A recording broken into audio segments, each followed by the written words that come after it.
Go.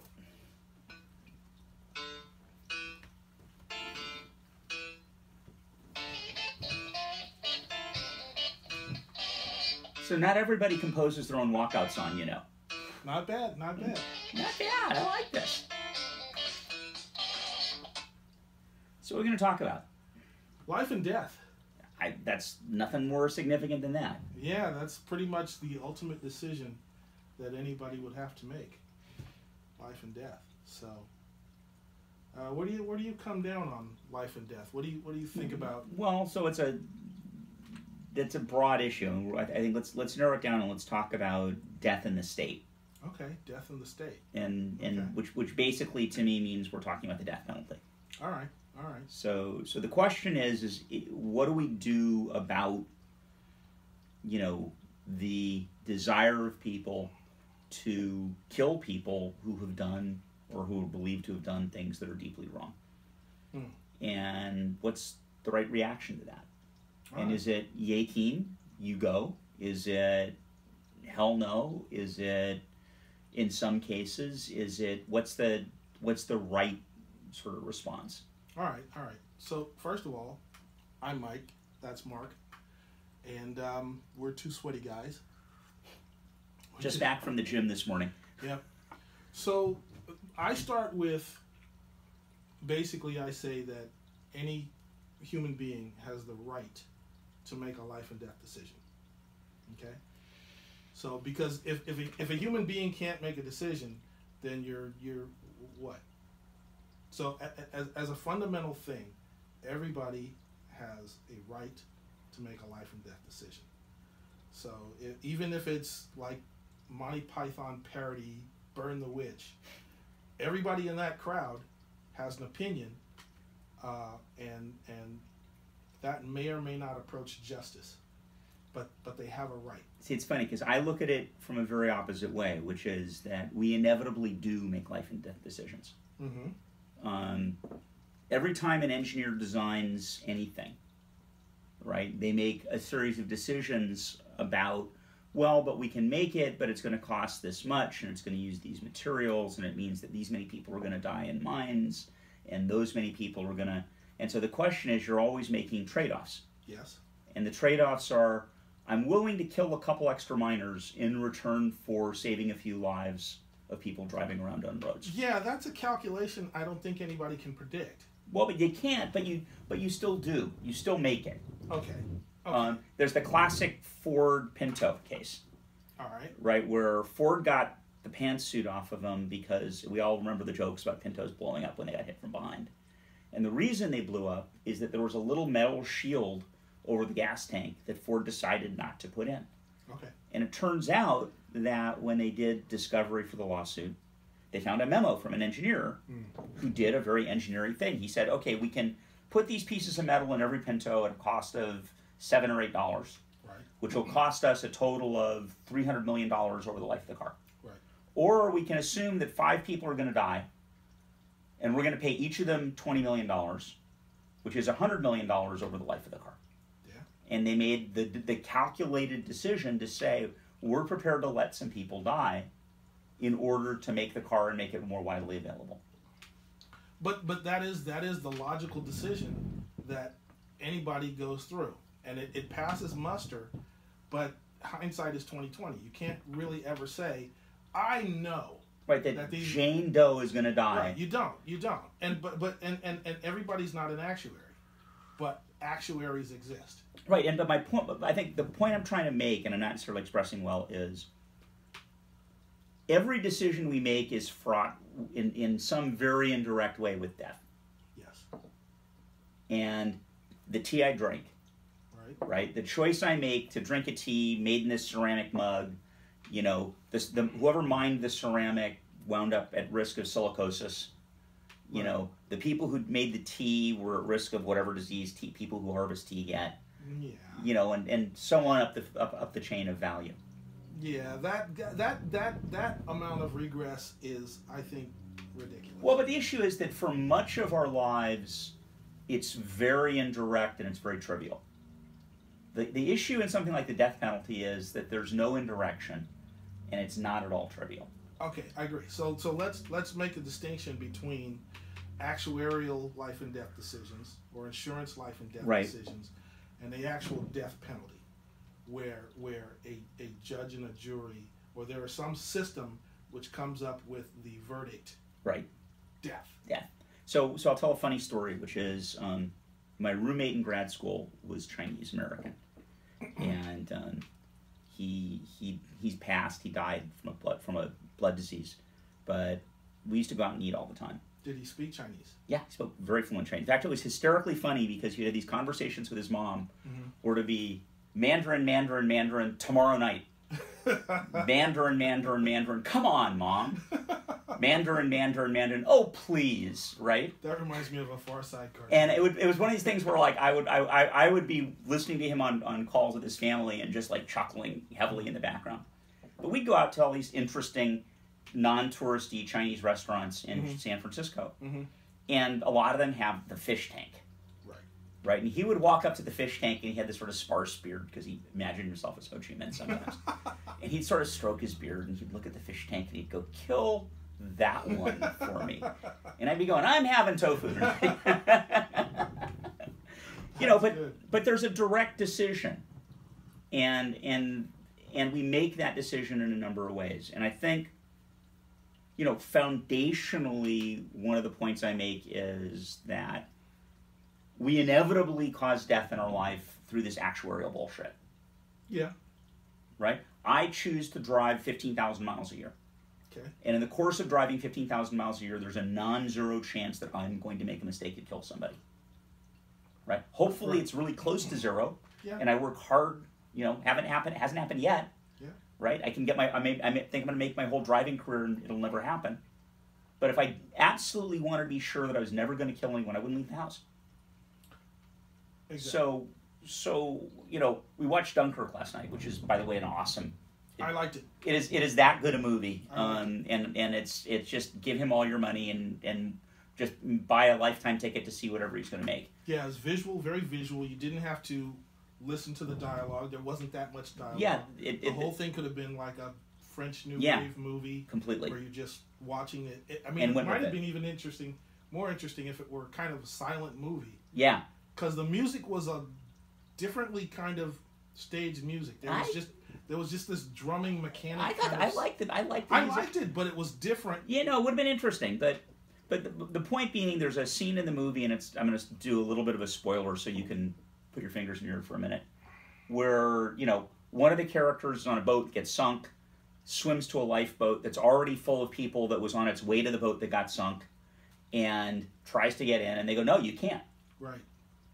Right. If we let you in, the boat's going to capsize, and all of us will die. A turn of fate, because they were just begging to get on the big ship. Yeah. That was just sunk. And that was part of the irony of it was the ship was leaving them behind, and they were pissed off. Right. But beyond that, there's this practical decision that you have to make, which is, I am going to sacrifice you to save them. And we make this decision, or people in those positions make these decisions all the time. Well, men in war are different kinds of creatures, because they understand very well that they could die. Their life is expendable, and that someone may make a decision. You will hold this bridge at all costs. And that's just and what they have to do. That's what they have to do. But to me, it's sort of a classic grounding point, which is, we have the right to make decisions that explicitly cause death. Yes. Right, I believe that. I believe right? it too. I'm somebody who, if somebody were to attack me or attack my wife, and I had the means and opportunity, I'd kill them in that moment without thinking twice. And I wouldn't lose a minute's, I don't believe I'd lose a minute's sleep over it. Well, the interesting thing is, that is kind of a right that... Right, that's the foundational right. But it's being gradually taken away from you. Well, no, it's like, don't try to save your own life at home. Right. Right? So call the fire department, don't put out your fire. But putting that aside, right, there's a foundational belief that I have, which is that human life is not sacrosanct. Right? I'm willing to spend human lives to accomplish certain goals. As classic example, we'll talk about healthcare for a minute, and then I'll pivot to the actual death penalty. Whatever healthcare system we put in place will cause deaths. it will also, in an offset, save lives. Mm-hmm. And there's a decision we have to make about which set of lives we want to save and which set of lives are we willing not to. Because the reality of it is that we're either going to let people die at one extreme because we have a National Health Service type, 2-year queue to get your elective, your stent put in, Right. and uncle dies of a heart attack while he's waiting. Right. Or we have a system where everybody who can write the check can get the stent tomorrow, but poor people can't afford it, and they die knowing that they can't buy the stent. Well, isn't it interesting that I think what people are drawn to, the difference between revenge and justice, is the existence of a system. Oh, And whether or not the system provides justice, the fact that it exists and it's consistent, yep. is what I think people want. Well, have you been following what's going on in Mexico lately? No, I haven't, but I believe this to be the case. No. So what's gone on in Mexico is that in certain communities, they are basically capturing thieves and hanging them. And it's one of these things where somebody will be identified as, this is a guy who stole from my store. This is a guy who raped or attacked someone, and the community will get together and beat the guy to death or string him up. And it's a sign of the collapse. Now, I'm betting that a number of those decisions are wrong, right? That they don't get the right guy. They don't do Correct. the kind of process that we try and go through to reasonably ensure guilt. But this is what people do when they don't have faith in justice. And if you look back in history, right, what it was about was, you killed my brother, therefore I'm either going to kill you or your brother. And we are going to then balance the scales of justice, and I will forgive you. Well, this brings definitely Steven Pinker to mind, because in his Better Angels books, he goes on to argue, I think improperly, that the world is getting less violent. Yeah. But he makes an important distinction between legal systems and honor systems. Yep. And an honor system is basically our human foundation. That's what we understand. We almost instinctively understand tribal rules, which is, you hurt my cousin, therefore we are your enemy. Yep. Your tribe will die. We'll pay. And the interesting thing is, as soon as you said that, the first thing that came to mind was a video that came out a few years ago with a bunch of women stoning a rapist in India. Right, I remember that. And I was like, you go. That was great.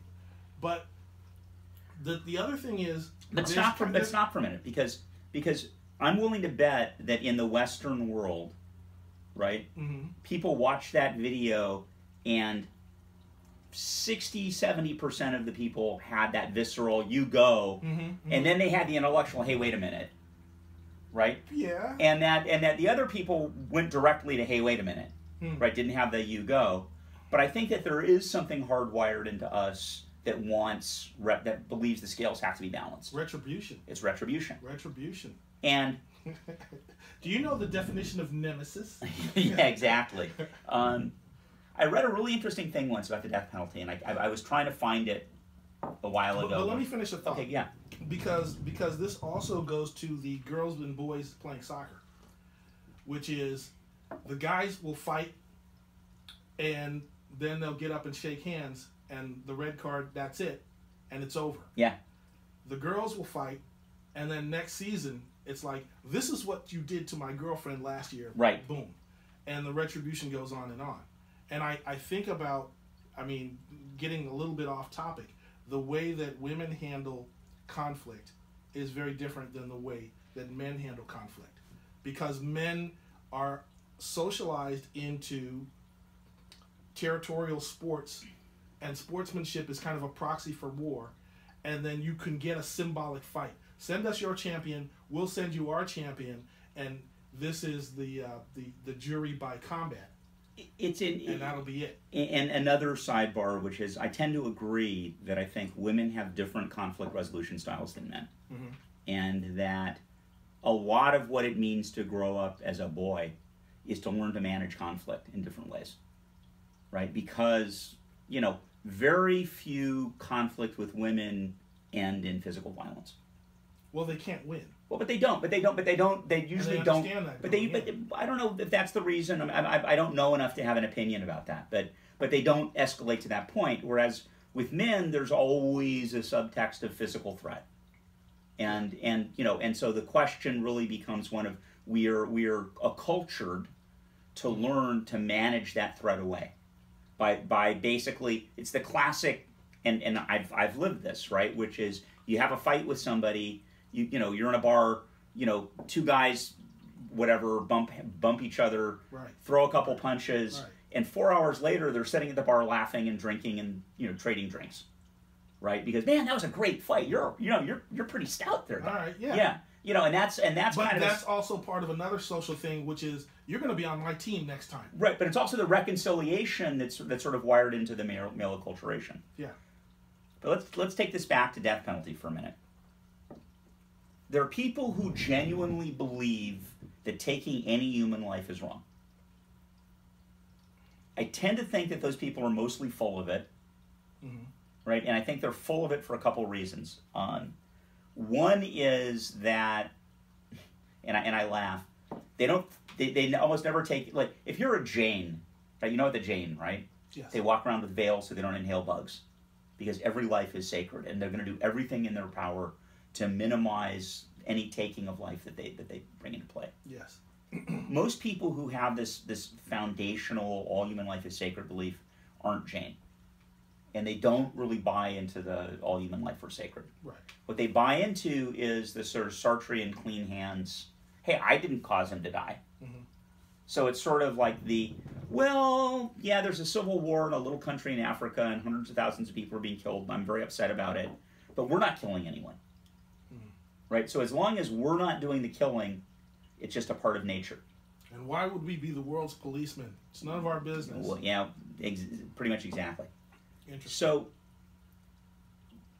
but you can have the belief that life isn't sacred.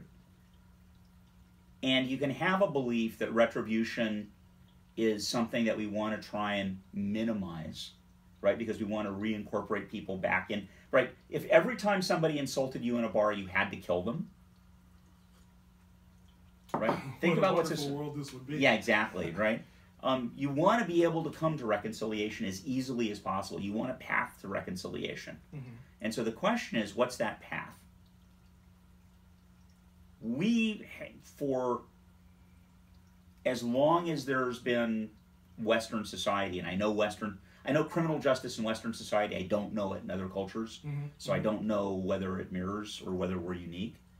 People who stole shit were hung, right? People who attacked other people, even non-fatally, were hung, or killed even more creatively. Well, I think there's a lot to be said for the pillory, which is something that we actually don't do, because as Louis C.K. or Bill Burr says, we're kind of a shameless society. We don't like shaming people, and it's like some parts of our society don't want us to show any shame. You shouldn't shame these people. You shouldn't. Right. No. Right. They're not criminals. They're people who have run across the legal. Right. But there is something to shame, and I think we like when we see it on the internet. The kid that says, "I cheated on my test." Yeah. And I have to hold this sign up in public. Yeah. Like a bum on the corner. No, I'm a big believer that shame should come back. And I like the idea of a public pillory. But let's talk for a minute about it. So the article I was talking about before was about the death penalty. It made an interesting point. So let's believe for a minute that we captured Hitler. Okay. Right? He didn't kill himself. What do you do with him? He's never going to do it again. Right? I mean, assume there's essentially zero chance that he's ever going to run a country and start a war and commit genocide again. Right? So we're not at risk of recidivism. Right? What, is it appropriate to kill him? Was it appropriate to kill the Nazi leadership? Yeah, for their war crimes? Yeah, it is. Okay, I'm not. Because so why? Because if there's war crimes, then the penalty for the ordinary soldier is death. I mean, you're sending 100,000, let's say 100,000 troops, which is just a small fraction of World War II. You're sending them to their deaths, potentially. And the leaders, you didn't say the word Hammurabi when you started talking about the architect. Right. But I know that you had that in the back of your mind, which is if you make a calculation, says that I think I can take over this territory, and I'm going to sacrifice 20,000 troops to do that, because that will give us the greater Germany, the greater Reich. You know, you are responsible for that big life or death decision. So it should come back to you. But we don't kill but that's I think that's really wrong. I mean, we don't kill generals for fighting wars. Right? We didn't kill the Nazi. We didn't execute the Nazis for fighting the war. We executed the Nazis for genocide. We executed them for a variety of... I'm saying war crimes. War crimes is a death penalty. So, but my argument would be, we're kind of like, hey, look, if you kill the entire British Army at Dunkirk, our bad, right? That's war. Mm. You know, going out and killing all the civilians in villages in Poland, no, not really kosher. Right. And so what I kind of want to do is I want to use that to sort of talk about the death penalty, which is in 1960, right, in LA, if, you know, somebody went and shot a guy in a liquor store to hold him up for $40, which was a not untypical crime, and they were caught, they were executed. ADW was a death penalty. Wasn't ADW, they shot and killed. Sorry, shot and killed. Right. And nobody thought much of it until Carol Chessman came along and started writing a bunch of books and having people write books about him, and humanized the people on death row. And the question comes up of, and it was very interesting that it was Chessman, because Chessman was white, and we'll get to the racial aspects of the death penalty in a minute. But the question that I'd sort of throw out is, let's take 3 crimes. Yep. Right? Let's take a generic 18-year-old kid, holds up liquor store, shoots poor guy behind counter, kills him. Yep. Right? For $150. Which is a crime that happens weekly probably here in LA. Okay. Let's take a, you know, husband kills wife, wife kills husband, boyfriend, girlfriend, you know, interfamiliar crime of passion. Yep. Right. And let's take something like Charles Manson, Helter Skelter, right? I go out and I commit a bunch of murders because I'm batshit fucking crazy. Yeah. Or evil. Yeah. Death. Right. So the question is, go back a while. All 3 of those would have been plausible death penalty cases in the 1950s or 1960. You might have gotten a pass on the interfamiliar thing if your wife or husband was having an affair, or if, you know, there was some extenuating thing.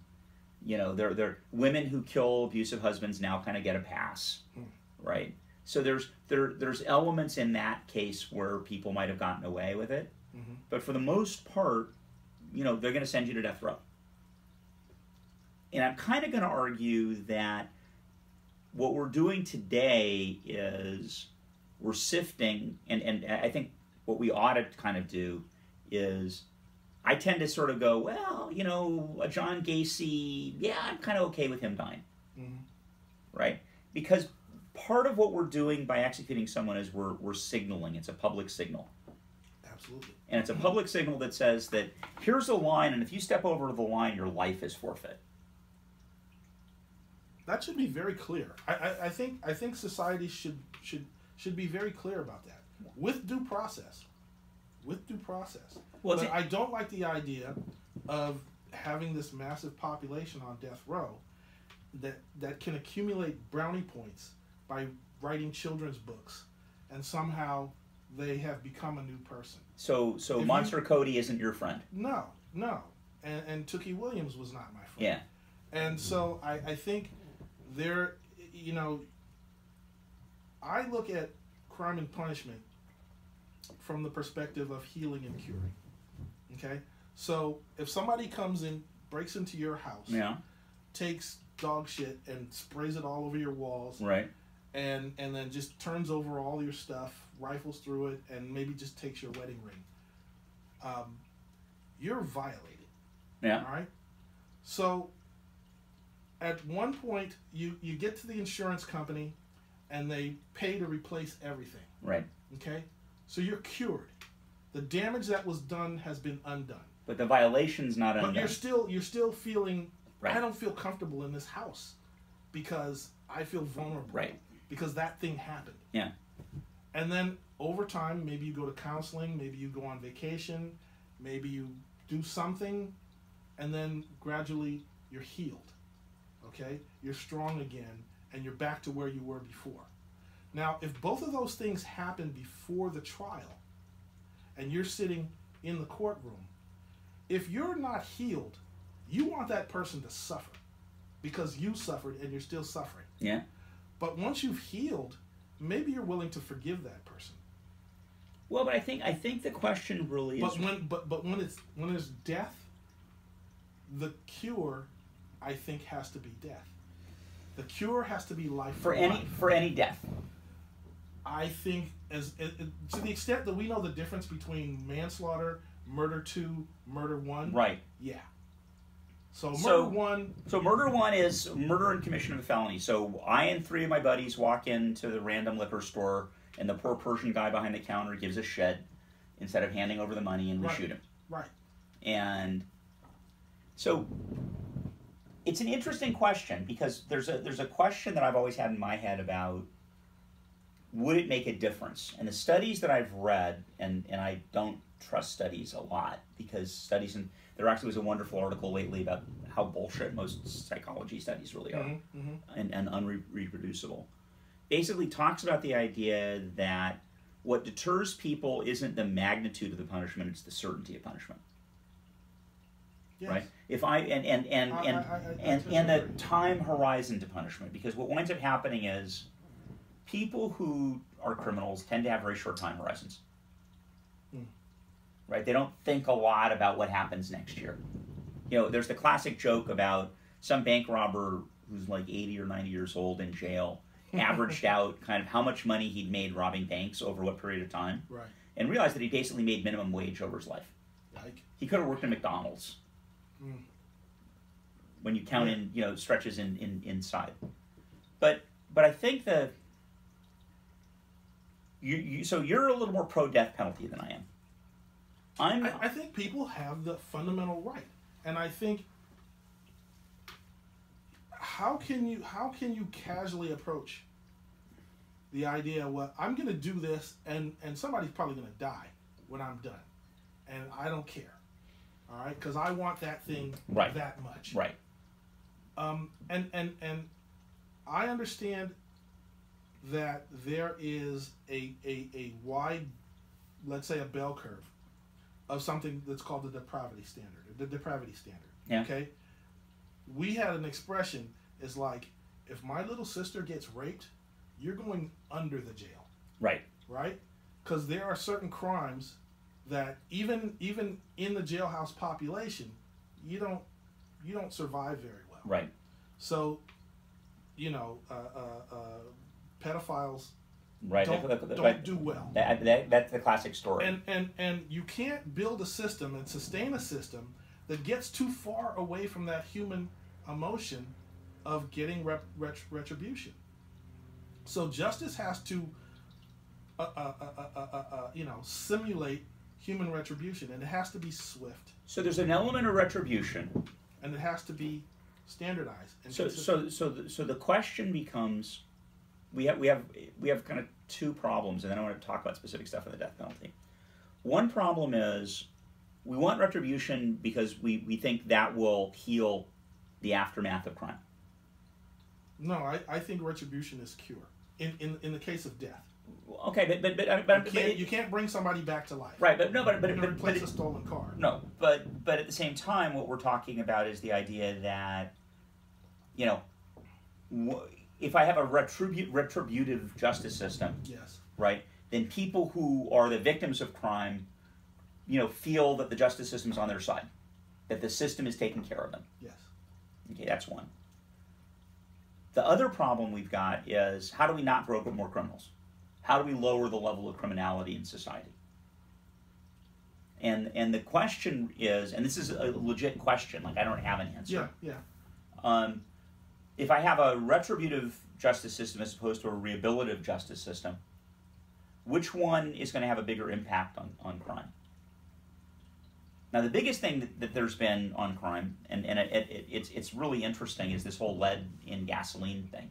I don't know if you've read any of this. I know some of the so there's a ton of studies that correlate, no causality, the banning of lead in gasoline with radical drops in crime rate. I don't buy it. Okay. I don't buy it.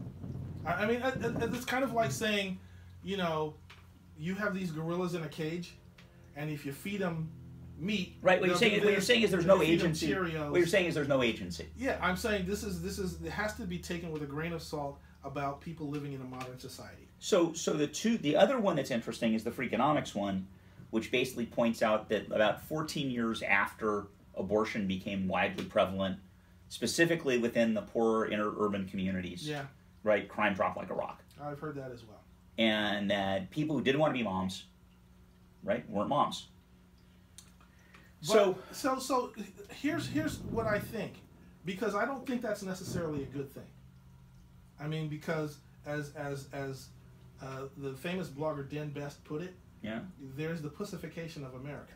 No, I get it. So we have low crime, but we have people who are highly agitated. Right. We have people who don't trust the system. They don't trust anything. Well, they think common sense doesn't matter anymore.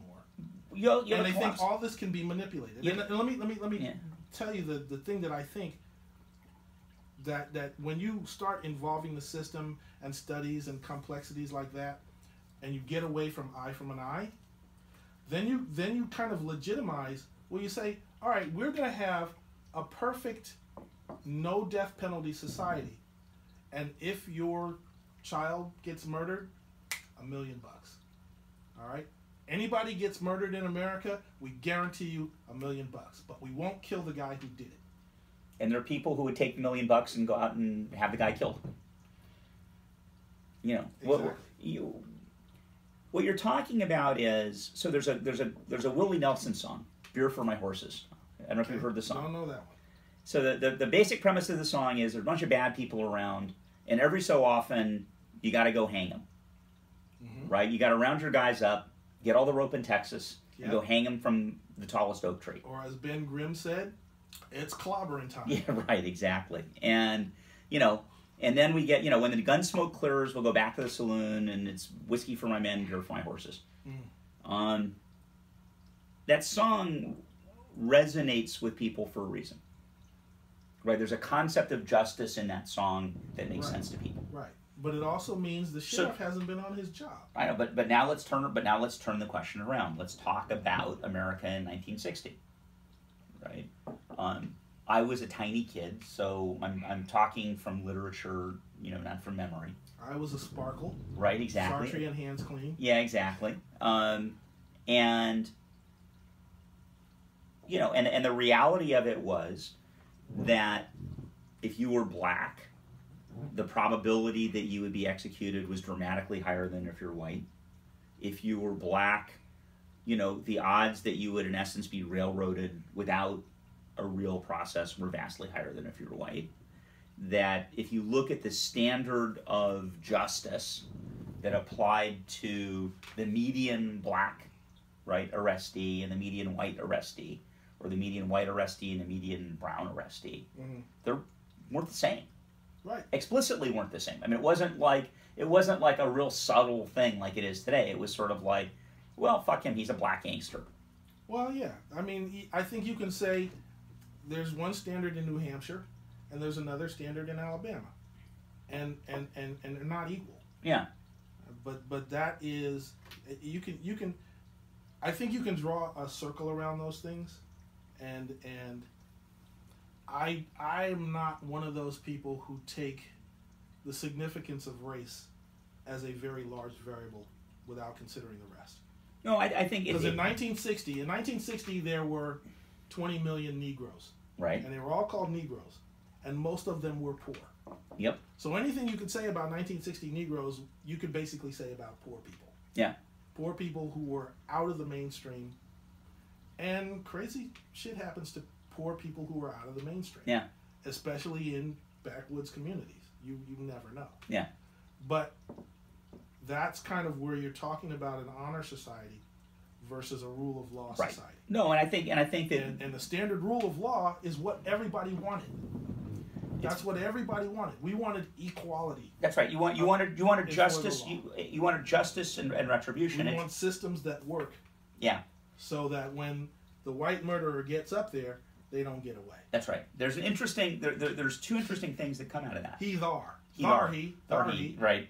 The two things that come out of that were, I wrote a paper a billion years ago in grad school, got in immense trouble for it, in which I basically said that there's nothing in, black gang culture that would be alien to Achilles, right, or the Greeks at the time.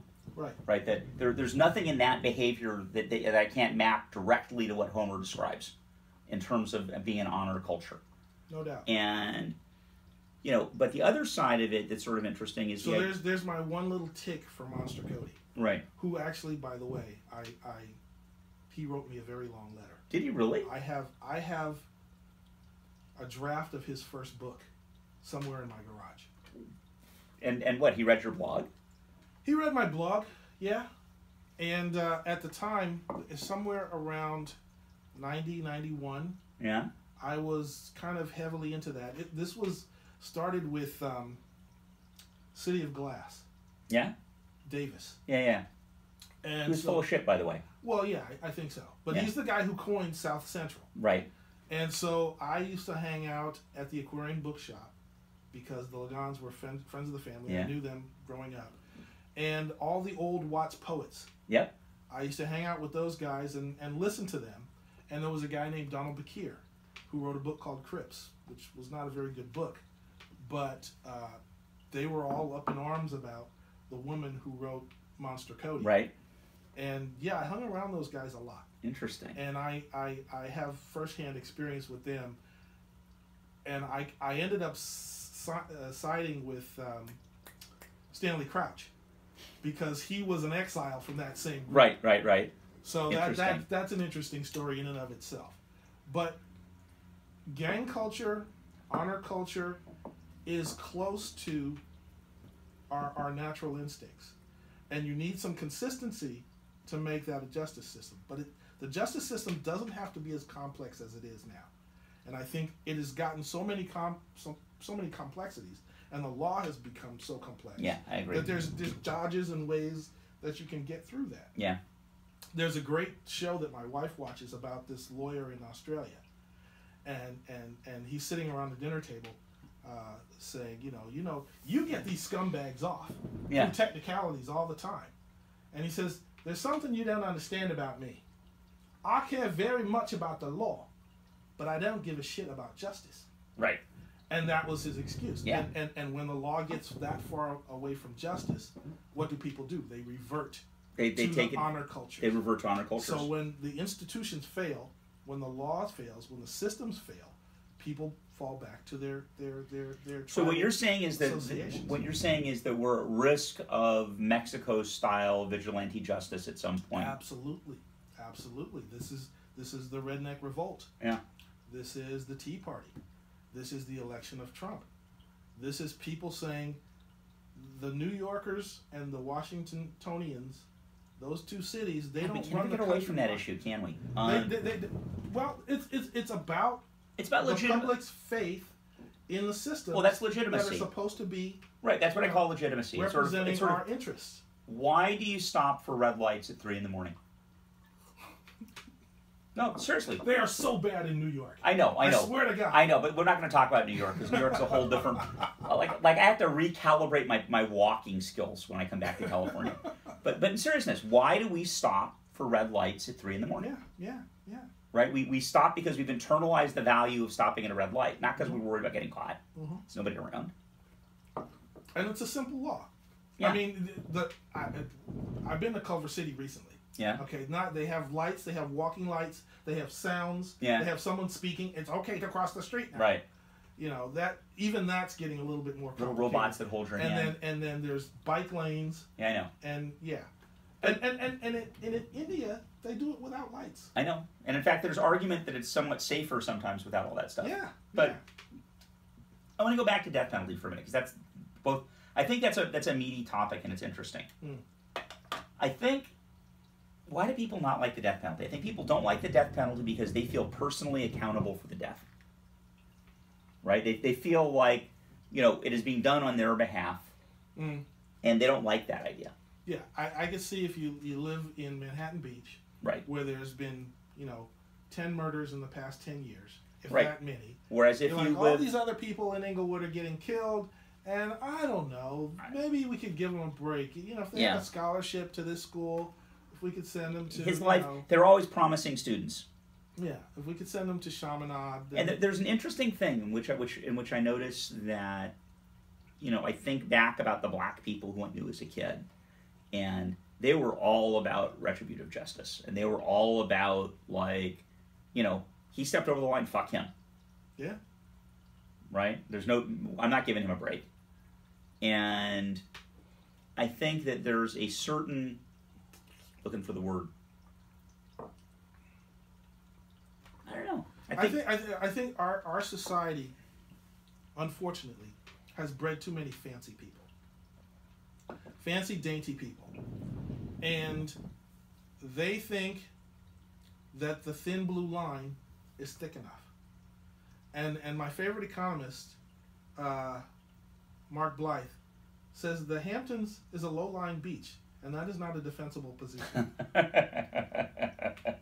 So it's like if you get your society away from the basics, then your systems will get away from the basics.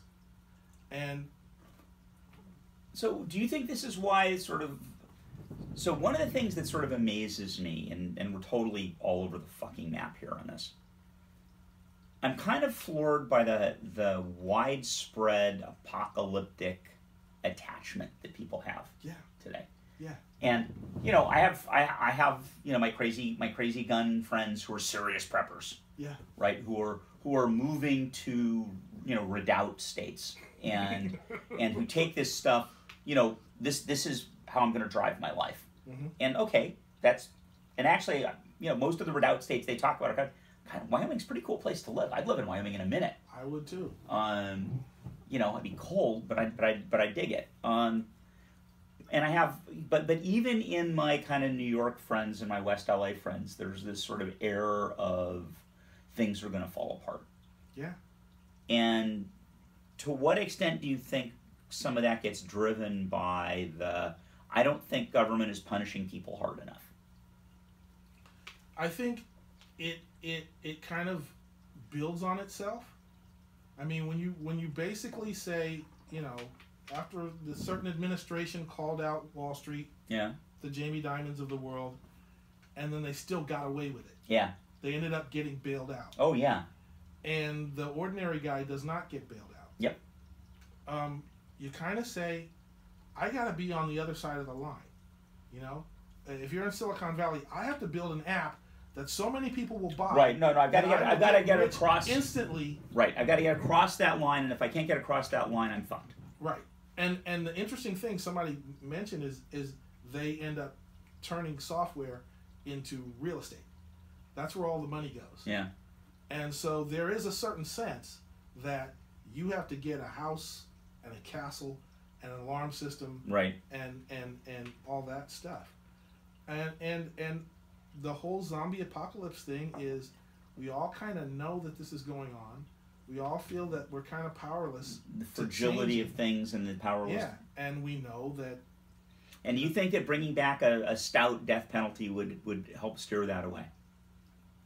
I think that everybody kind of figures no matter what happens, Texas is still going to be Texas. I can't think of who the comedian is. He's sort of a overweight white guy with reddish hair. He always appears with like a bourbon glass in his hand. That's Tater. Right, Tater. Exactly, exactly.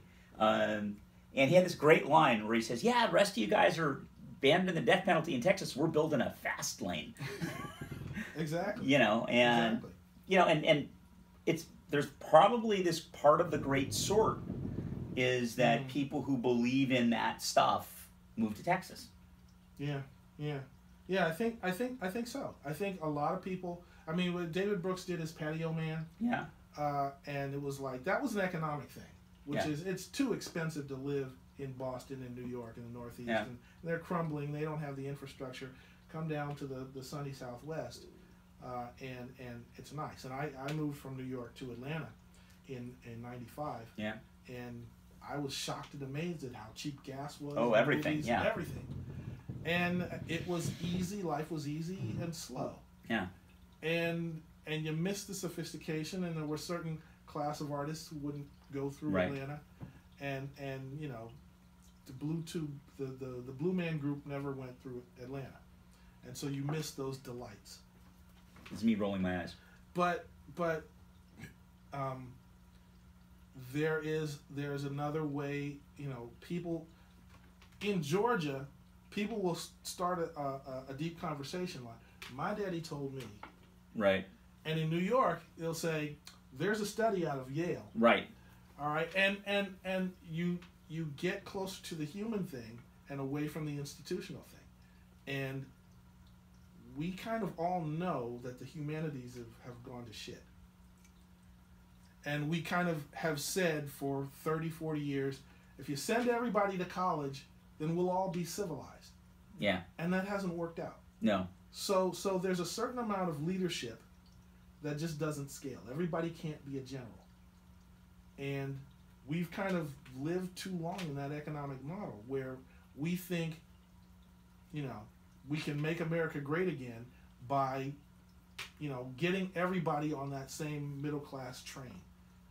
And I don't think it works. I think you have to turn it around the other way, which is, let's look at what actually happens in Mexico. And everybody in Mexico isn't running across the border to the United States. Yeah. They're living decent lives down there. And in fact, in Spain, they're living decent lives. And their GDP per capita is half that of the United States. So the question is, do you really need $50,000 a year to survive in the United States? And if that answer is yes, that's way out of whack for everything else. Well, but you know, and you know, the story I tell, and we're totally frickin' all over the orbit in our conversation.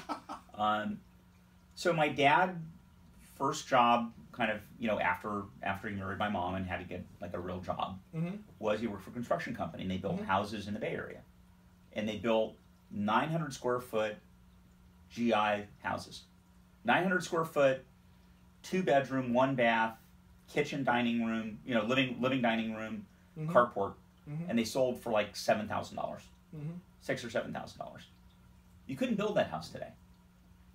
Right, this is part of what the whole tiny house movement's about. Right. You know, the standard starter house, this house is about 2,100 square feet, 4 bedrooms. And this would be considered in most parts of America today a mansion. A generic starter house. Oh, yeah, it is. Right? But practically speaking, even when we had all the kids here, we didn't need this big a house. Yeah. And we didn't need, you know, we all have a ton of stuff.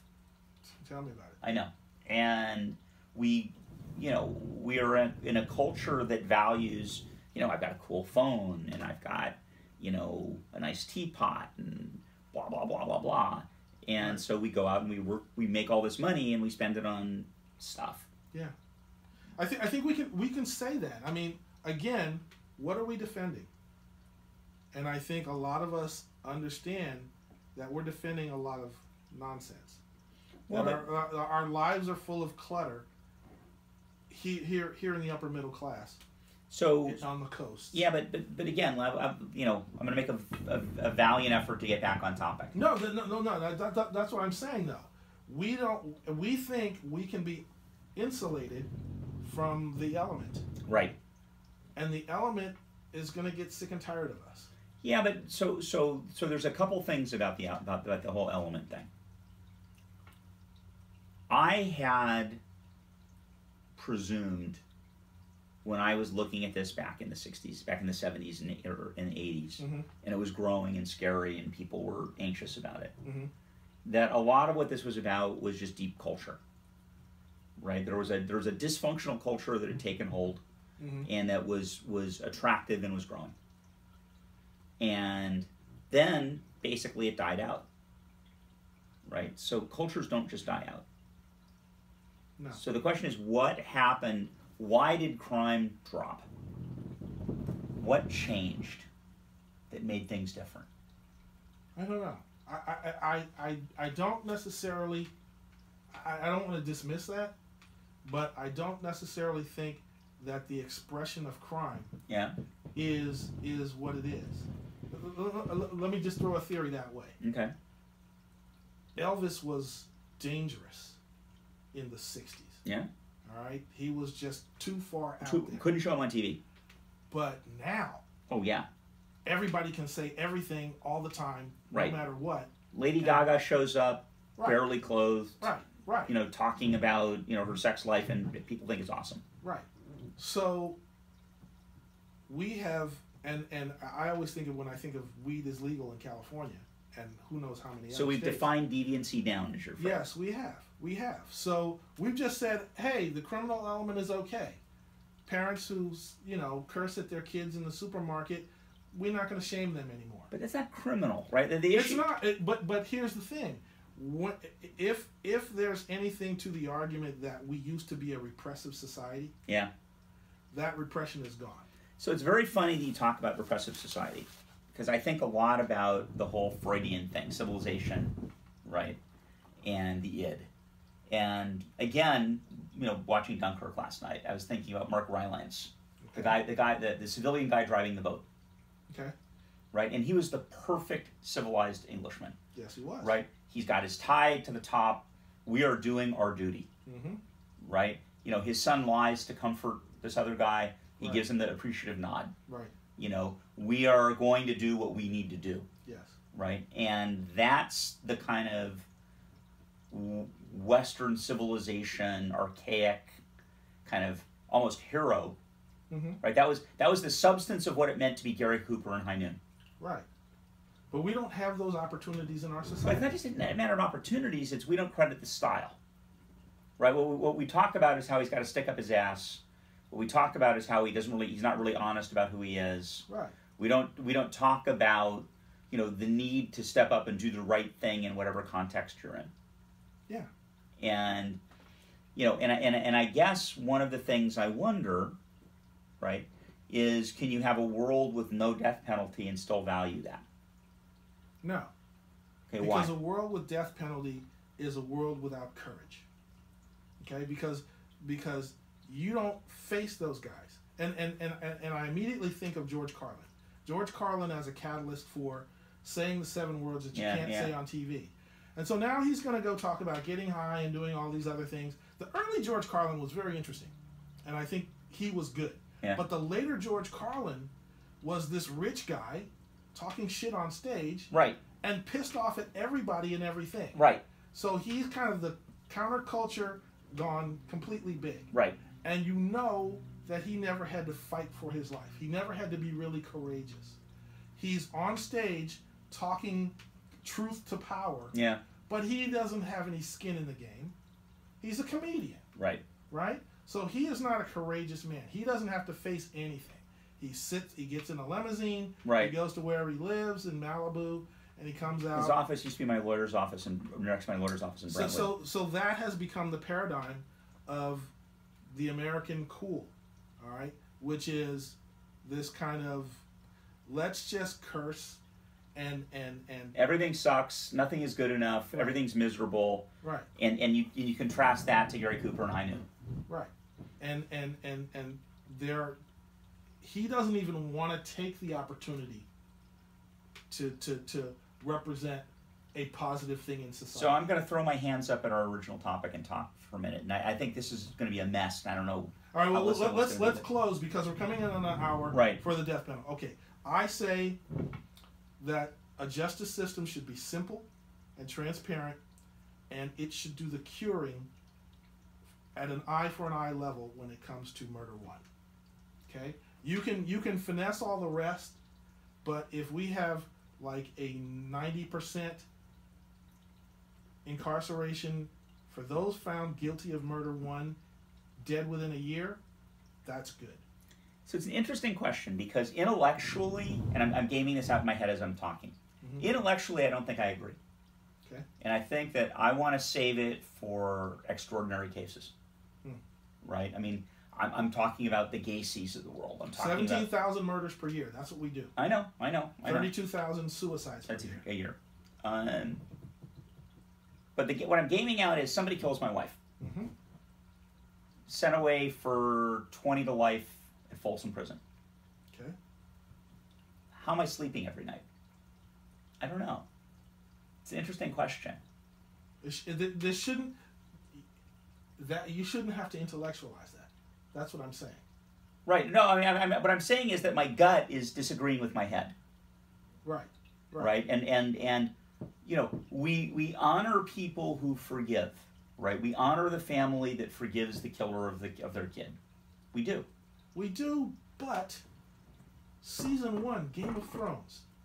All right. Yeah, but we don't want to live in that world. But we love that world because it shows us what we can't do. We don't have honor among families.